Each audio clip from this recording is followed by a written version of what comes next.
Charles, yes, overprescribing is usually due to doctors not working as a coordinated team. Charles, let's talk about medications and overprescribing. One of the things that I get worried about for elders is that medications that might have been useful 10 years ago could be causing problems as we get older.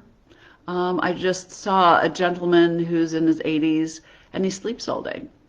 And he has a specialist as his primary, and his heart issues, the question of heart failure is treated very aggressively with 2 blood thinners and then several blood pressure medications, and then he's also given us melatonin at night. And it might be that 5 years ago that was fine, but then when I go to see him, he's in his bed all the time.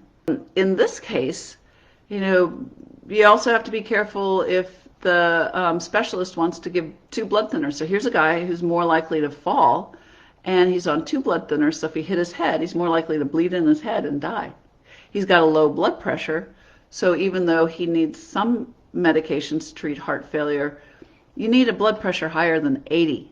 So I stopped one medication and cut the other medication in half.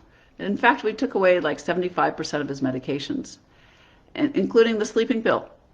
Melatonin has a big hangover effect, and it might help you get to sleep at night, but it's probably going to also make you sleep during the day. So we took that off too.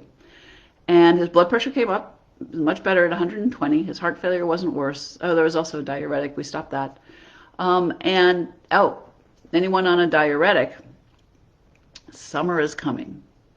It can be hot out there. Elders are more likely not to drink so much fluid, so you want to go get your blood pressures checked, and if the blood pressure is down around 100, you definitely want to cut back your blood pressure pills, because you don't want to be walking around with a blood pressure of only 80, because you'll get lightheaded and faint and maybe hurt yourself. So when we took off, the diuretic and one of the blood pressure pills and half of the other, he's done much better. But now, because he spent weeks and weeks just staying in bed, we have to get physical therapy to try and help him get moving again. So, Charles, I agree, overprescribing. The other issue with overprescribing is that we physicians often, the specialists often, will order medications and not coordinate with the other specialists. And so that's what the primary care, as an internist I did that, but particularly as a geriatrician, you need someone who kind of knows all of what you're taking and why you're taking it, and if you really still need it.